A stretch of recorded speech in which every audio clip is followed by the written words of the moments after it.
Muy buenas chicos y chicas, esto es Medicina con Cabeza, ya nos conocemos. Hoy no toca vídeo de consejos, no toca vídeo de enfermedades, toca vídeo del MIR analizando preguntas MIR, que es una cosa que os está gustando bastante. Ver pues cómo yo razono las preguntas y qué truquitos, pues una vez he hecho el MIR y tengo la confianza de haberlo hecho, pues me voy encontrando. Entonces hoy vamos a analizar tres preguntas, son tres preguntas de cardiología que he cogido aleatoriamente y que las he leído y le he dado una vuelta, cómo las hubiera razonado, luego miré la respuesta correcta y era así. Entonces, la primera de nuestras preguntas, la tenemos aquí ya, es del MIR 1819, es la pregunta 46 y nos dice: cuando aumenta la frecuencia cardíaca, la fase del ciclo cardíaco cuya duración se reduce proporcionalmente es la... Entonces, lo primero que tenemos que tener claro es el ciclo cardíaco. El ciclo cardíaco tenemos una fase de diástole y una fase de sístole. Entonces, en la fase de diástole, sobre todo, tenemos una fase de llenado rápido. Voy a intentar hacer la mejor letra posible. Una fase de diástasis o llenado lento. Una fase de contracción auricular. Y ya está. Entonces, ¿qué va a pasar, no?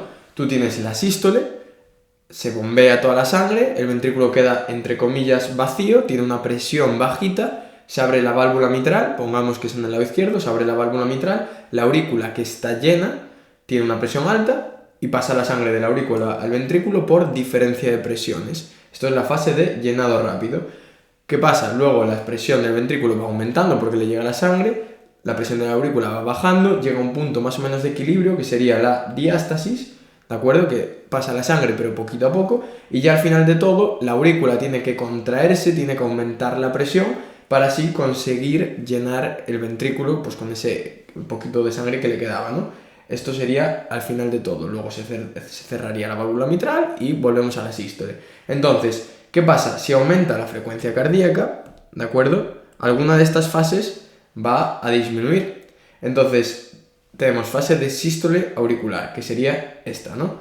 Esta fase dura muy poquito tiempo, entonces en un principio no sería la que yo pensaría. Tampoco tengo una certeza. Esta pregunta no lo he estudiado, no es algo que yo me sepa de memoria o que tal. De primeras, yo esta diría que no.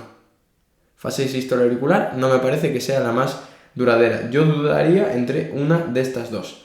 Fase de sístole isovolumétrica. Esto creo que se está equivocando. La sístole isovolumétrica a nivel de lo que vendría siendo la diástole no va a existir. Entonces yo creo que se refiere a la contracción isovolumétrica que ocurre durante la sístole. Quizás no está de todo bien escrita, pero tampoco me parece que sea una de las que me llame la atención. Sobre todo por una cosa, porque aquí tenemos fase de llenado rápido y fase de llenado lento. Hay dos opciones que son muy parecidas. Cuando hay dos opciones muy parecidas, norma del MIR, probablemente una de las dos sea una de ellas. Entonces yo pensaría en una de estas dos al principio. ¿Y qué pasa? Que tienes una que es rápida y una que es lenta. Entonces, si tú, pongamos, un ciclo cardíaco dura un segundo, ¿vale? Y tienes una fase que es rápida, que dura 0,2 segundos, y otra que dura 0,6, ¿cuál creéis, ya solo por razonamiento, por lógica, que es la que se va a ver más afectada? Pues la que es lenta, porque en una fase de llenado lento, si tenemos que disminuir el tiempo total, la que es lenta va a ser la peor. Pongamos un ejemplo, tienes que correr 1 kilómetro en 5 minutos, ¿de acuerdo? Hay una persona que lo corre en 4:30 y otra que lo corre en 4:55. Si te acortan el tiempo, ¿quién va a ser la persona que está afectada? ¿La que es más rápida o la que es más lenta? Pues la que es más lenta. Entonces ya solo por eso, la fase de llenado lento, evidentemente estamos taquicárdicos, pues esta fase se va a ver disminuida. Entonces, si aumenta la frecuencia cardíaca, la fase que disminuye es la de llenado lento. Esto es una pregunta que es de razonamiento, ¿vale? Es más de intentar utilizar tu cabeza, no es nada de estudio. Y sobre todo es lo de si hay dos opciones iguales, una de las dos probablemente sea la correcta. Pasamos a otra pregunta, MIR 2011-2012, pregunta 222, número bonito la verdad. La precarga cardíaca aumenta cuando se produce, entonces la precarga, para que podamos entendernos, es el volumen que hay al final de la diástole, volumen telediastólico. Es decir, todo el volumen que se va a bombear en un principio. Es verdad que no se bombea todo, depende de la febia, etc. Pero volumen telediastólico. Entonces, la precarga, ¿cómo va a aumentar? Pues si tenemos más sangre, básicamente. Entonces, vamos a ir opción por opción. Una disminución del flujo sanguíneo coronario. Una disminución del flujo sanguíneo coronario. Esto en un principio no tiene que afectar a la precarga, porque de hecho el flujo sanguíneo coronario es, sobre todo cuando se está produciendo la diástole, las coronarias van por fuera. No me suena, esto en un principio me parece muy rara, tampoco es una cosa que tengamos estudiado, ¿de acuerdo? Pero no te suena. Vale, vamos a ver si hay otra que nos guste más. Una disminución de la complianza venosa. Aquí ya nos meten en un concepto, complianza venosa, las venas pues pueden hacer que llegue más sangre, etc. Entonces, esta podría ser interesante. Entonces vamos a razonarlo, ¿no? Puede ser, nos están diciendo además una disminución. Nos quedamos con disminución. La complianza venosa, ¿qué es la complianza? Importante. La complianza es la distensibilidad. Si una vena es distensible, puede albergar más sangre. Esto quiere decir que tiene más sangre acumulada. ¿De acuerdo? Por lo tanto, si disminuye la sangre que acumula y aumenta el volumen circulante. Y esto quiere hacer que haya más sangre. Y si hay más sangre, aumenta la precarga. Por lo tanto, nos está diciendo una opción que razonándola nos concuerda. Entonces, en un principio y en un final, esta la hemos razonado, esta es la respuesta correcta. Si encuentras una correcta, es esa. No mires el resto de opciones, te vas a liar. Aquí las voy a intentar mirar para ver por qué no son correctas, ¿no? Pero quiero que te quedes. La 2 la has razonado, tienes que saber lo que es la complianza, tienes que razonar qué va a pasar, ¿no? Esto es una cosa que se razona en el momento, no la tienes estudiada, pero es correcto, ¿de acuerdo?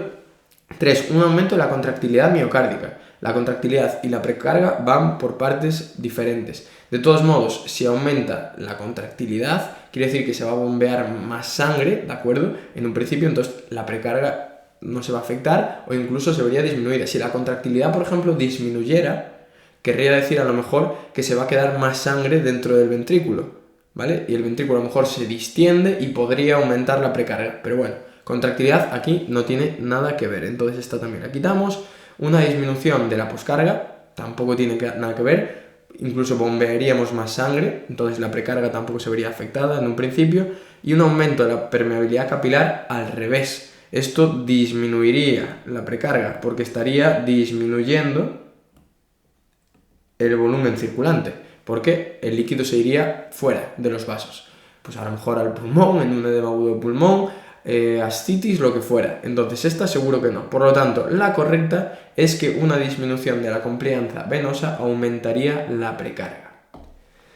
Y vamos con la última de las preguntas de hoy, que es MIR 17-18, pregunta 72. Esto ya es un caso clínico. Yo lo que quiero que te quedes es razonar. Esta pregunta que hemos visto es de razonar también.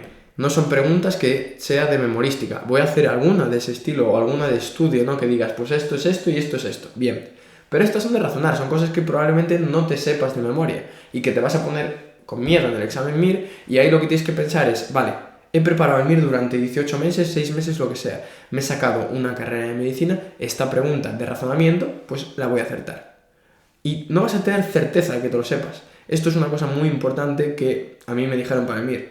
Vas a tener que saber aprender a lidiar con la incertidumbre de creo que he marcado esta, creo que es correcta, pero cuando llegues a la siguiente pregunta no vas a pensar tengo un acierto. No, puedo tener un acierto. Y eso es muy importante, ¿vale? Tercera pregunta, hombre de 45 años con antecedentes de cuadro febril y dolor torácico. Vale, estamos con preguntas de cardio. Fiebre y dolor torácico, pensamos en pericarditis. Ya está, punto. Pericarditis. Además es una persona bastante joven. Si nos dijera a lo mejor 70 años, igual nos lo quieren orientar más a un caso clínico de infarto. Pero 45 años, persona joven con fiebre y dolor torácico, pericarditis, hasta que nos digan lo contrario. Acude al hospital con disnea y taquipnea, ¿vale? Y en la exploración física tiene presión arterial baja.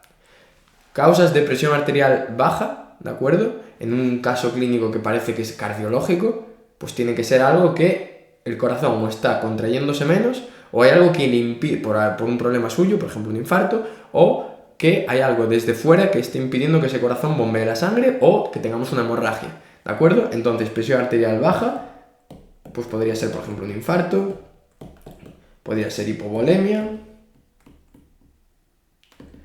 o podría ser lo que probablemente sea aquí, que es un taponamiento.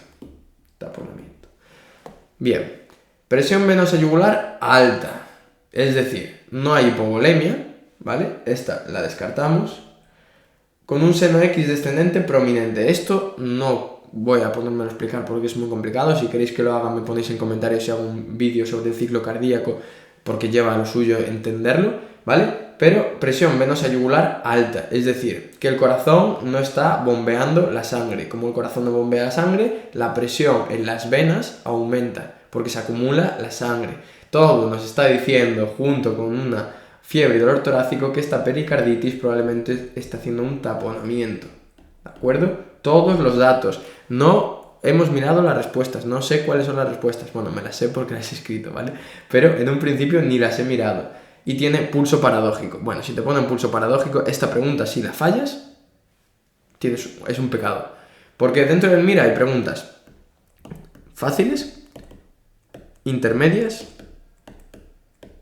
y difíciles, ¿vale? El MIR no se decide por las difíciles, no. El MIR se decide porque tú las fáciles y las intermedias no las falles, no fallar. Si tú aciertas todas las fáciles y prácticamente todas las intermedias, tienes un numerazo asegurado, seguro. Si luego ya quieres ser la número uno, el número uno, entonces tienes que empezar a meterte en difíciles. Pero con las fáciles e intermedias tienes tu plaza prácticamente asegurada, te lo garantizo. Hay que acertar las fáciles y las intermedias. Las difíciles las vamos a dudar, pero coges a todos los números uno de la historia, le pones a hacer preguntas difíciles y van a fallar muchísimas, por mucho que sean números uno, ¿vale? Las difíciles, pues a lo mejor una cosa que te suena que te has visto un día en una revista o en un vídeo de YouTube o lo que sea. Pero las fáciles y las intermedias hay que acertarlas. Pequeño inciso. Entonces, pulso paradójico, fiebre y dolor torácico, pericarditis, nos está diciendo que tiene un taponamiento seguro. Entonces, miocardiopatía dilatada.